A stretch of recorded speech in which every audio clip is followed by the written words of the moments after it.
what to do. You found an animal in your rental. So what's next? Don't worry, I'm here to help. I'm Jennifer Rulins. I'm a real estate investment educator and advocate, and I'm broker and owner of OneFocus Property Management. So I want to tell you what my team does when we find an animal in a rental that shouldn't be there. The first thing we do, document that animal. Now, sometimes that's done right when it's seen, because if it's a member of team and we see the animal, we're going to document it with a photo right then.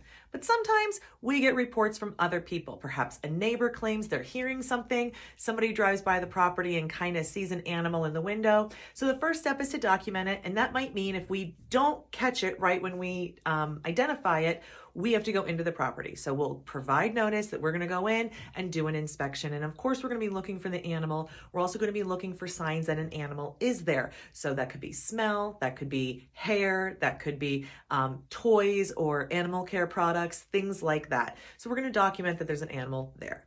Step 2, we issue a lease violation. So this is normally a written document accompanied by a phone call, letting them know, hey, remember this clause in your lease? No animals without express written permission. Well, we found and identified this animal in your rental unit. And usually at that point, that's when you're going to hear a variety of things. I'm pet sitting, I just got it, I found it outside, or this is a reasonable accommodation, I have a disability. Okay, any one of those things is what you could hear next.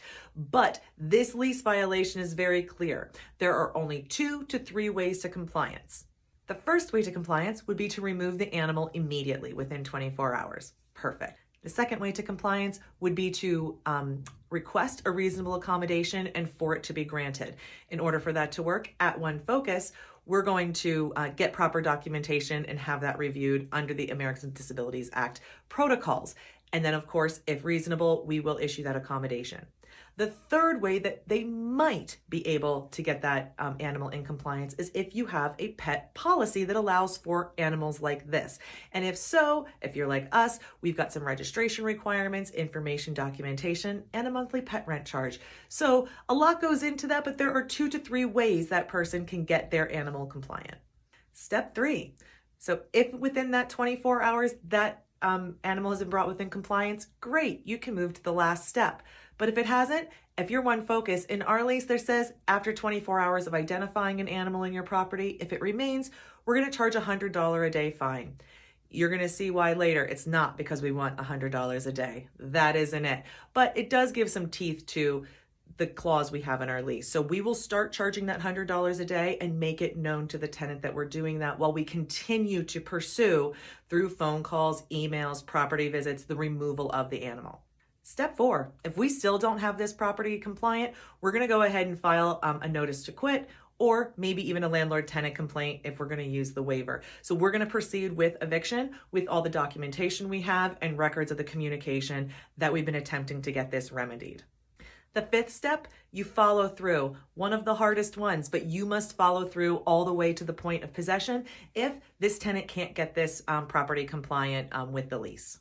And the last step, the easiest one to miss. This could come in at any point when compliance is achieved. So if compliance is achieved through, maybe they've achieved a reasonable accommodation, they're disabled, or your pet policy allows it. Well, if you're OneFocus, we'll do a pet inspection 60 to 90 days after move-in, making sure that animal is living in that home properly, cleanly, and in agreement with the animal addendum.